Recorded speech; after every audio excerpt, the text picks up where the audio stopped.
Welcome to ICF Tennessee, and thank you for joining us for our live International Women's Day celebration.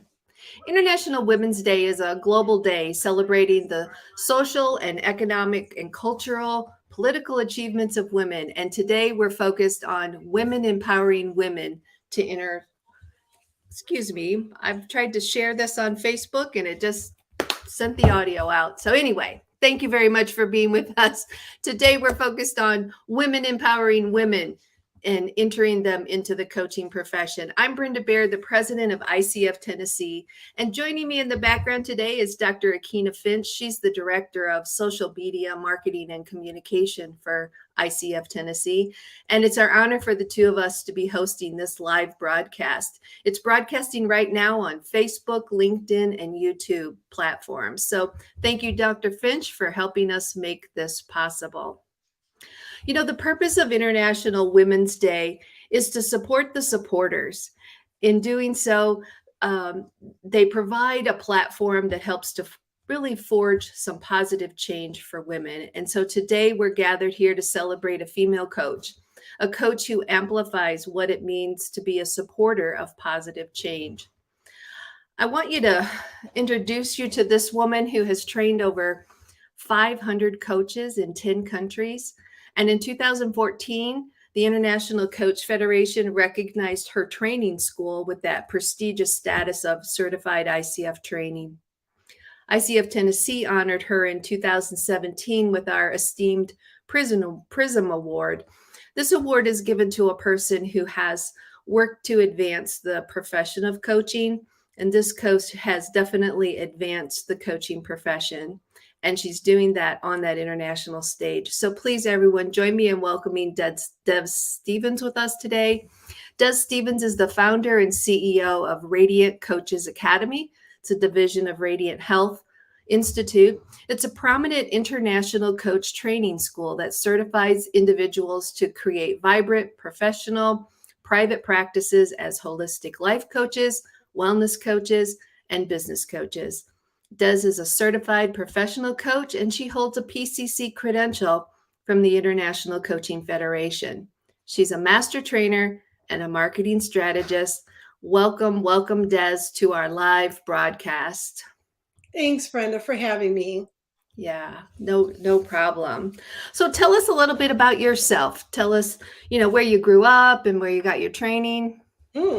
Well, I grew up in Chicago on the northwest side of the city, and I love where I'm from. I love that I grew up in a very diverse neighborhood of lots of different ethnicities and foods and all that great stuff, languages. My training came from a school in San Diego.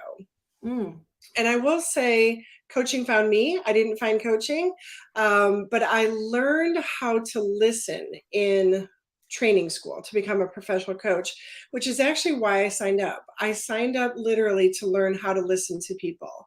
So I'm happy to say that I'm a graduate of Guiding Mindful Change. The founder of it is still in place, and she was my trainer, Dr. Billy Francis, and I just adore her. And I became a certified mindful coach through her school. Oh, so what actually led you then to pursue the coaching profession? Well, I have always been a caring individual. I am noticed for that a lot in my life. People notice that I'm compassionate, that I volunteer a lot, that I care for others. And a coworker turned to me at work one day. This would have been about 2003. And she said, "You would make the most amazing life coach." And I said, "Me? Like, why me?" And because I knew I was not a good listener. And she said, "Well, you care so much. You're such a resourceful person. And I think you would be great at it." And so I looked into it, and I thought I was just going for the personal skills. But in my training, I learned it was kind of a fish to water for me. I was really innately, gifted at it. So I pursued it professionally. I honestly didn't think it was going to be a private practice. Yeah. So today we're celebrating International Women's Day, and we chose you to be our featured coach today because your practice has actually moved onto the international stage. You've spoken at some ICF international events, and you coach and train all around the world. Has your business always been international? Has it always had that kind of reach? It hasn't always been international. Yeah, I'm hearing some feedback. I'm not sure if you are, Brenda, as well. But basically, I started, I was a coach for 7 years before I started training. And the reason I started training is that the 7 years that I was coaching, people would come up to me and say, how do I become a coach? Where do I become a coach? Where do I go to school for this? And I realized, I had been sending people to San Diego, where I went, to Colorado, another program I really was recommending at the time. And I thought, wow, there's nothing in the Mid-South. There's nothing in Tennessee, in the Nashville area where I lived. So it was just an idea at first. My son was 3 at the time, and I was really thinking about going back to coaching full time after being home with him. And, do I want to work for someone else or for myself still? And it was my husband who said to me, like as a coach, how you're always, I was a marketing coach at the time, how you're always helping people make money and become famous. Why don't you do that for yourself? Why don't you start your own business? And I thought, wow, that was the first thought that came to my mind, was training coaches and certifying them. So it was just one of those like, well, let's just try it and see if it works. And my first thought was I needed to have a presence that may internationally be understood later. So I started an official student organization at Vanderbilt University with the students so that I could use their spaces for the training and have kind of that prestigious kind of address as a training spot for the pilot program. So I think my mind was always kind of on the international landscape, that this could get bigger than Nashville, Tennessee. But I wasn't, and you were reading a statistic earlier that's actually smaller than it is now. I've actually trained over 600 coaches in 20 countries now. Oh, So it just has grown exponentially, right? yeah. I remember when I started, I thought training, publishing, and events was my idea behind my trademark, my federal trademark. Training took off. So the international part of it started when I traveled internationally for the first time out of the country for myself. And then my eyes just opened up to the possibilities. Yeah. Well, certainly international coaching is alive and well. There's some 50,000 coaches worldwide with a International Coaching Federation. So there's definitely a market there. But as we're celebrating this concept of International Women's Day, what does that actually mean to you? Well, celebrating women, honoring women, respecting women, acknowledging women, right? Yeah. It's interesting. Most of my students that show up recently are women, and the industry was started by men. So I've always been focused on making coach training affordable and accessible, and coaching for that matter, when I was just doing coaching. So I think International Women's Day to me means honoring ourselves, but honoring each other as well. Yeah. I want to highlight a little bit of something you just said about the industry was created by men. It is true. Thomas Leonard was someone who came through Nashville and Tennessee and met with our founder, Pat White, to say, I think I have an idea to create this community of coaches across the United States and across the world, where coaches can come together in community to learn and share with each other. But today, you're right, the majority of people who are in the coaching profession are women. And so it's a celebration at one point, but we're also celebrating diversity. And so we hope more men can get involved. We hope more BIPOC coaches can get involved, and people of color, because we know that everyone deserves access to coaching, and it could be a benefit to everyone. And sometimes that safe space comes from being coached by someone who is like us, whether that's our gender or our race or our identity. I was looking at your website, radiantcoachesacademy.com, and on that page, you have a dedicated page around values and your commitments. And the message on there is that as an international holistic coach training school, Radiant Coaches Academy is committed to not just welcoming, but to the including of all students who generally want to make a positive difference in this world and with their clients. So tell me more about what that statement means to you and why it meant so much that you felt it needed its own page on your website. Well, I think it's really interesting that welcoming is not intrinsically inclusive. And I really am purposeful about not just welcoming, like you said, diversity at every level, but what does that person need in addition, if anything? So it's one thing to say, as a school, we want to provide partial scholarships or maybe some full scholarships, maybe some low income or income sensitive pricing. But if I bring someone in and I welcome them and I don't support them in a way that is needed, maybe there's a disadvantage, let's just say on a marketing level. Maybe someone doesn't know how to self-market. Maybe someone doesn't know how to create their own website or social media presence. I need to also help them with that. I can't just welcome them and then expect them to know all the things that they need to know. Maybe there's a disadvantage. Maybe they come from a marginalized community. I do a program called Rise on the Res. Rise stands for Radiant Initiatives for Sustainable Education. And I work with Indigenous people. And sometimes there is not the same level of maybe an understanding of even what coaching is when they start. So I need to welcome and I need to include as well. So I, at a very basic level, want to honor where someone is when they enter. I just heard this yesterday that the Hopi Nation, when they teach children, if they ask a student, a child in a class a question and they don't know the answer, the other students do not try to answer it instead of that child not knowing the answer. They support the student who doesn't know the answer. So I think culturally, we're so used to kind of information is power and kind of moving quickly through a coach certification, especially one that's self-paced like mine is.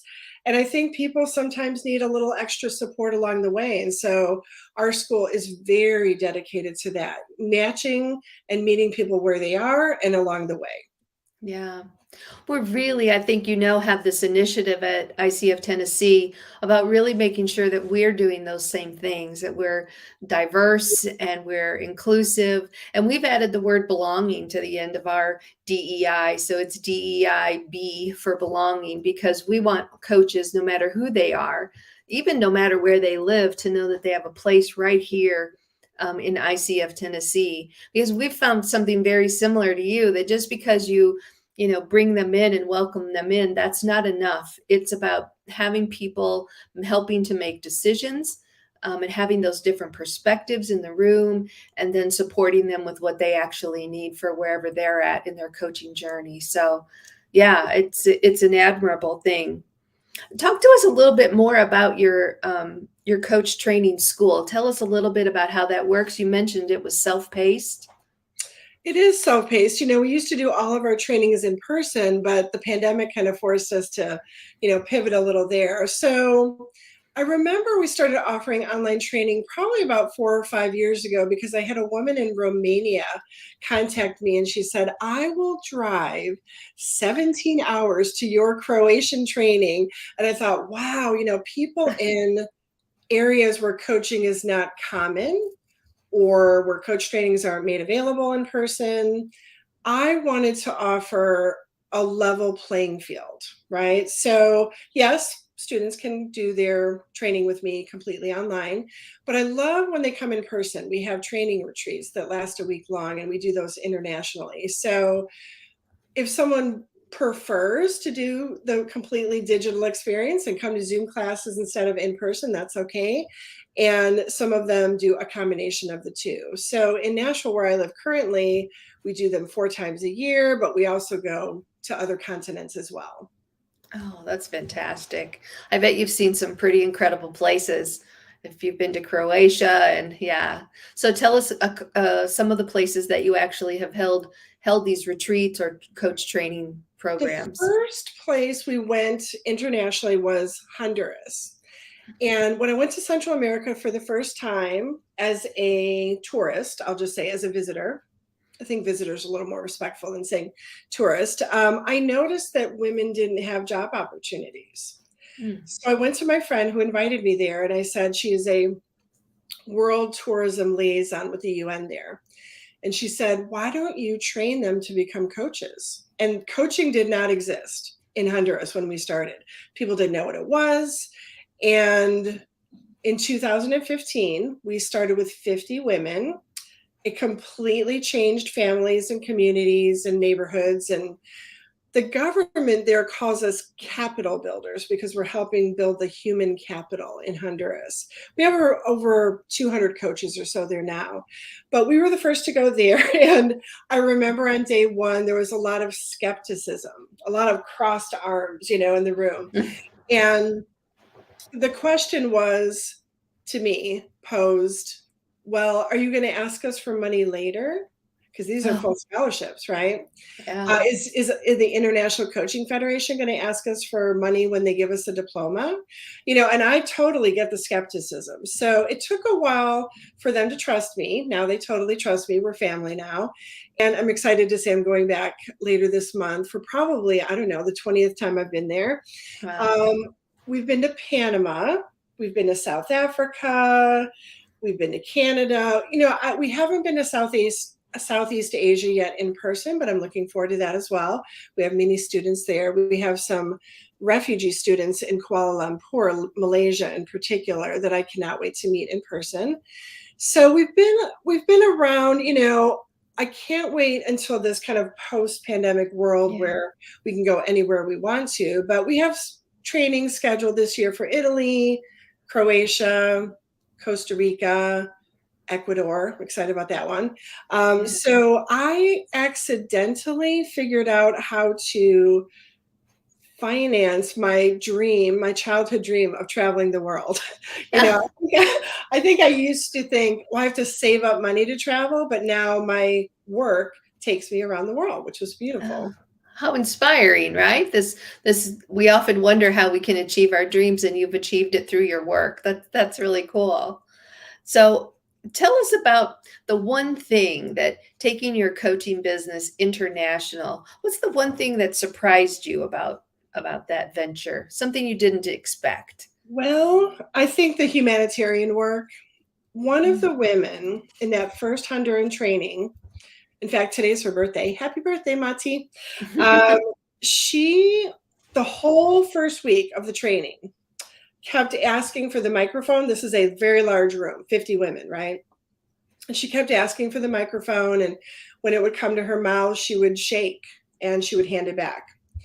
And on the last day of the first week of training, she finally spoke and asked, how do I handle a coaching client who has lost a child? And I realized in that moment that she had lost a child. So I don't remember what my answer was, but I remember saying that coaching was a lot about empathy. And sometimes a grief coach, for example, having had gone through grief, can be a great relatable, like you said, when someone knows that you've been there, right? Yeah. And that eventually turned into she and her husband and her 2 children and I and a woman in Guatemala starting a nonprofit. And this nonprofit's called the Melanie Giselle Foundation in honor of the daughter that she lost. And she lost her 22, she'd be 22 now. So it's been 12 years since Melanie's been gone. And it was a car accident. The whole family was in a car accident. And unfortunately, one of the daughters did not make it.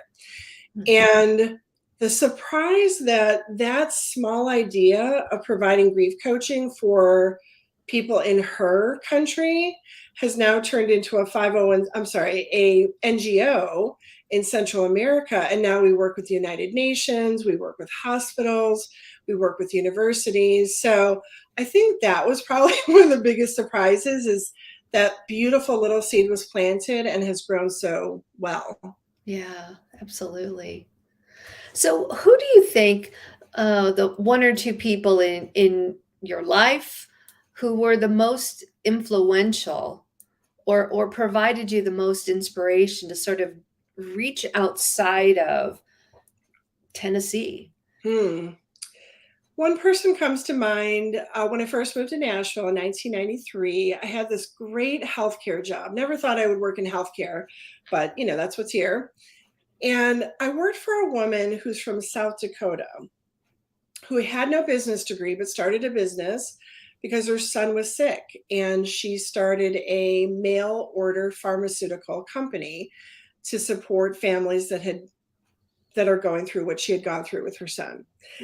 And what I learned from this woman, so I started at this company when we were 7 employees, and 5 years later, when I left the company, it was like 750 employees. It grew really fast.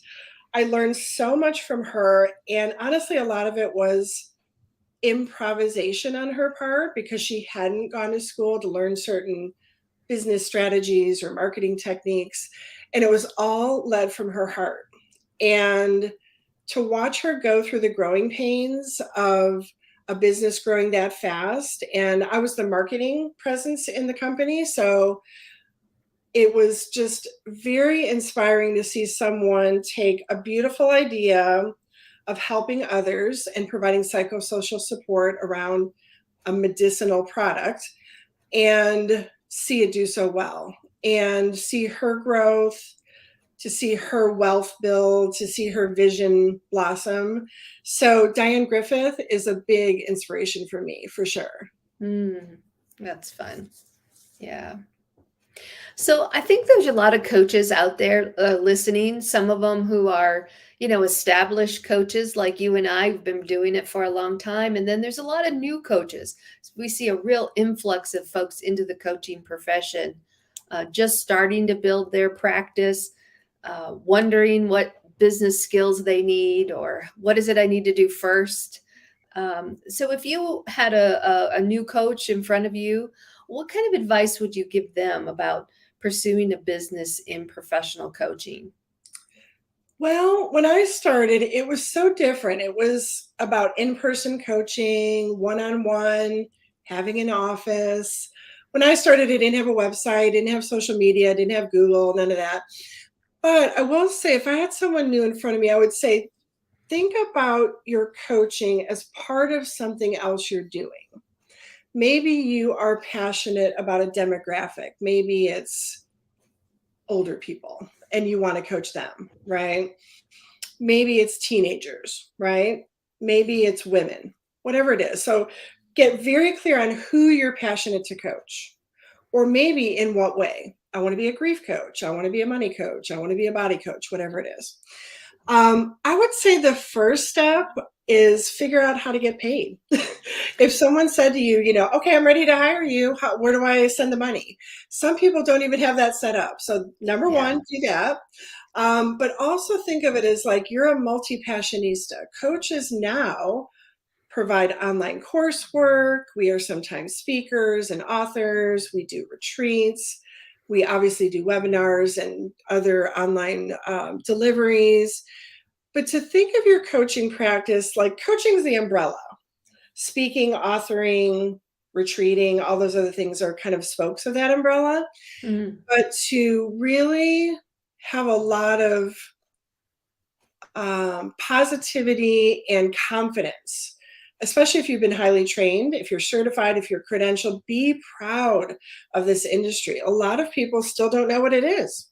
Yeah. So we're still in an educational phase. I'm constantly telling people what it is, what it isn't, correcting people because a lot of people have misconceptions and myths about what we do.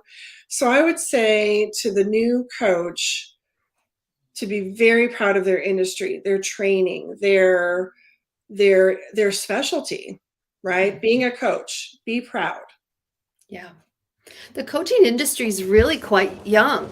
I mean, it really officially is only, they say the ICF has celebrated 25 years. So it's probably been around longer than that, but it's really quite young as compared to other disciplines. And I think you're right. There's more people that don't know what coaching is. Often think of it as advice giving or being a consultant. Or a resource provider, help me build my development plan, tell me what book to read or whatever. And although those things are important, sometimes when we're working with a coaching client, it isn't what coaching actually is.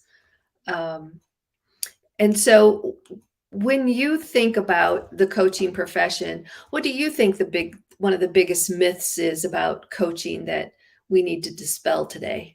That we share our knowledge and our expertise with our clients. That's Yeah. probably number one. Yeah. I came from consulting before I was a coach, so I do both, but I separate them. I don't mix them in my sessions, right? So I think probably the biggest misconception is if I'm a coach and you're a client, I'm going to tell you what I think you should do. Yeah. And some of our clients want us to tell us that. And trust me, it's tempting sometimes, to go there, but it's a beautiful process of drawing out of the client the answers to their own questions. I describe coaching as a partnership, as ICF does, but I say it in a way that I might say coaching is a partnership where clients figure out who they are and where they want to be. I use very simple terminology. So I think a misconception is maybe you're going to tell me what to eat, or you're going to tell me what to say in a relationship, or you're going to show me how to budget my money, something like that, right? Yeah. Relationships and money come up a lot in my sessions, but I don't have to be a money expert or a relationship expert to talk about those things, right? Because it's really about staying where the client is leading the session, right? Yeah. So I think that's another thing I would say to a new coach, by the way, is if you came from consulting, it's okay to stay in that world as well. If you were a trainer, an educator, a healthcare provider, a good example of that is if I was a nurse and then I became a coach, I might be a wellness coach, right? So to not have to leave everything behind, but maybe to morph it within your coaching. Yeah, absolutely. I think that that's the major shift for a lot of us. My background is coming out of a corporate world where I was responsible for talent development, which meant I was providing instruction about how to do things. How do you delegate? How do you communicate better? And so it was a major shift when I became a coach to get sort of out of that mold and into this mold where I was no longer the expert in the room. The expert is the person. The client is the expert of themselves. And to walk alongside of them so they can discover those answers it's a great privilege. And I absolutely adore coaching for that reason. But it is a shift.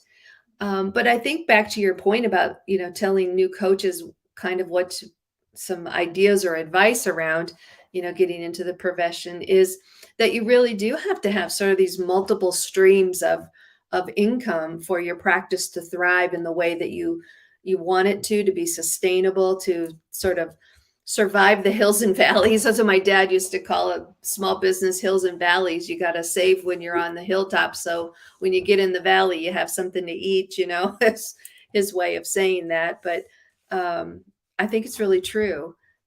Having these multiple streams of things coming in and then understanding that when you switch hats, when you're in that coaching hat, it is different. And we don't share our expertise in that moment. Well, although sometimes we can. I know you do in your coaching sessions as well, is, with permission. Like, I could share this with you if you were interested in hearing it. I think it might be valuable, and then they can decide if they want to hear it or not. So, Yeah, I think team coaching and group coaching is a good example of that as well, that additional stream of income. When I first started coaching, I didn't have money for an office. So I went to my clients' offices to coach them. And I disguised it, from a marketing standpoint of being, convenient to them. But I didn't have the money to pay for my own, overhead of an office. So here in Nashville, as you know, with so much healthcare, you walk into a building, you're coaching someone, and people are noticing that you're walking in, they're asking what you're there for. And I put one of my executive C-suite clients on a retainer because I was coming week after week.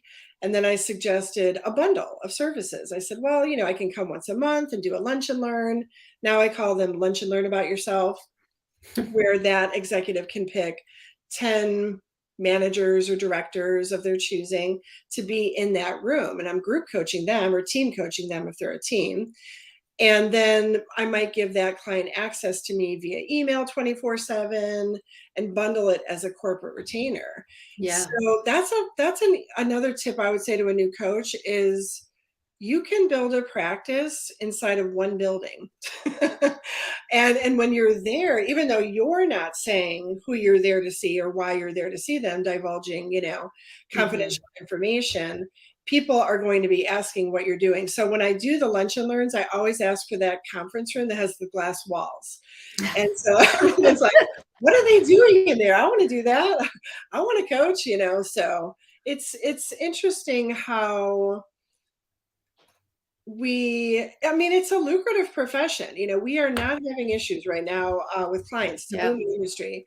Yeah. But like you said, the stability of having those different streams of income is great. Yeah. I'm curious what your thoughts are about ICF credentialing and how that has, particularly with some of your executive coaching or corporate coaching, how has that benefited you, you think, having a credential?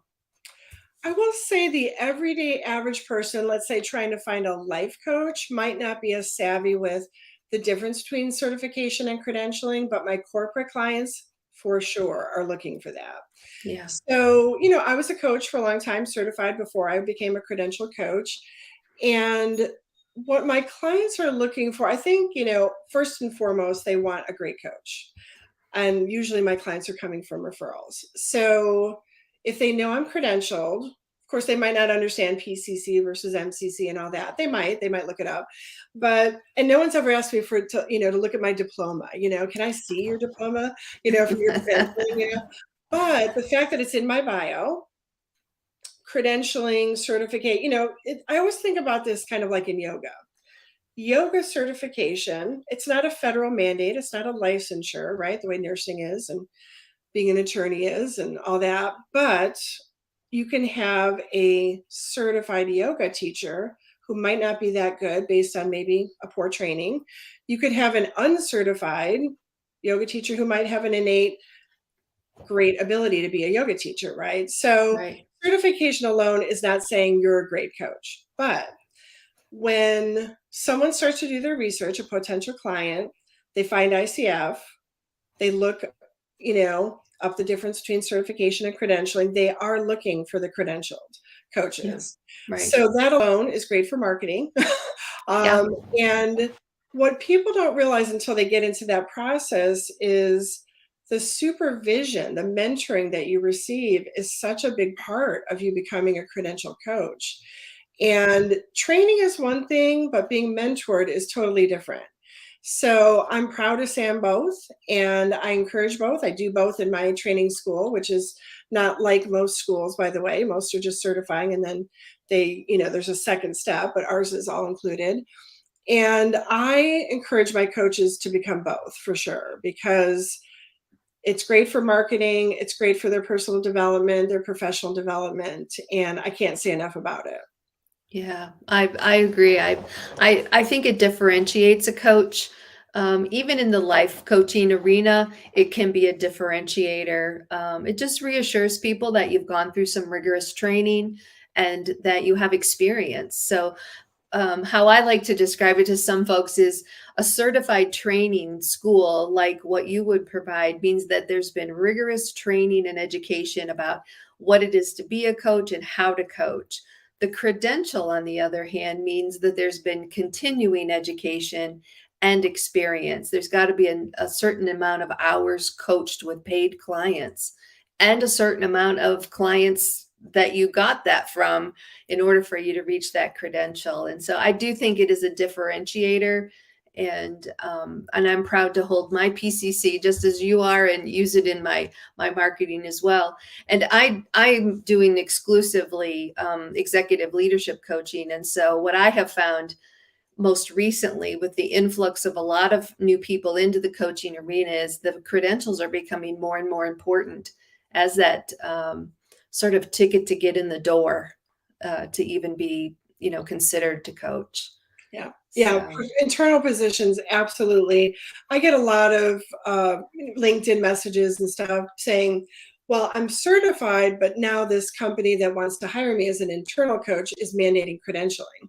hmm. So I'm glad to see that they are, because those are the highest level of coaches. Yeah, for sure. There's a lot of us who have individual practices, private practices, and then the real shift that we're seeing in the coaching industry is this onset of sort of bigger corporations who hire coaches to coach for them.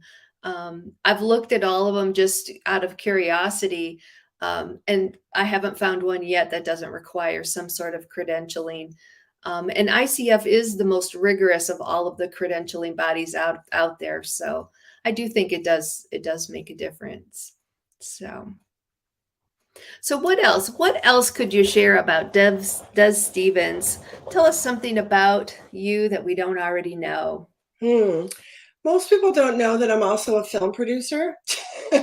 Ah, I was lucky enough to be part of a project where we did a documentary about the women, speaking of International Women's Day, the women water protectors in the Sioux Nation in North Dakota. So the pipeline protesting is kind of a controversial word, but the protection of their water, um, that's also something that, as a coach and as a client of coaching, because all coaches, we need our own coaches as yes. well. I have been really good at listening to that inner wisdom. And even though I was a established coach trainer, business owner, I felt this calling to do this work. And now I'm seeing how it's coming full circle to involve coaching. So, what I learned as a director of this film, a co executive director of this documentary, was how to do film work. And my new passion project is to do a TV show about coaches. So I'm committed. Already did a pilot, kind of, YouTube, experiment on it. But the mainstream media does not have coaching presence at all. We might see a life coach on a reality show or something like that. But I think it's time for us to show what coaching looks like, a day in the life of a coach, being in a session. So my new idea is a show called Coach Me. And that's my new film project that I'm working on. Oh, that's fantastic. Well, I happen to know where some quality coaches all hang out. That's at ICF Tennessee. So if you need coaches to follow, I've got a bunch of coaches who might raise their hand. So yeah. Des, it's been a pleasure to be with you today, to get to know you better, to get to know more about your school, and to actually celebrate how you've empowered women all over the world. We honor you for that today. So thank you very much. Thank We you so hope much for having me. You bet. We hope everybody listening today will continue to follow us on Facebook and LinkedIn, Instagram. We also have a YouTube channel. We're starting to do these live um, broadcasts with every month, trying to honor folks along the way, and we hope that you will join us. Later this month, we're going to continue this celebration of celebrating International Women's Day with our founder, Pat White.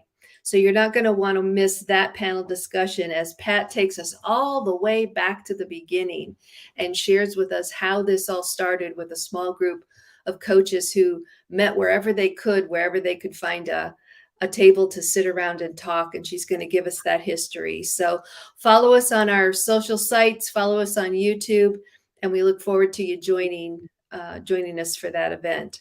So Des, any parting words before we clock off of this live broadcast? I just want to say I'm a proud member of ICF Tennessee. I'm also a proud, I love that the International Coaching Federation is kind of in our backyard in Kentucky.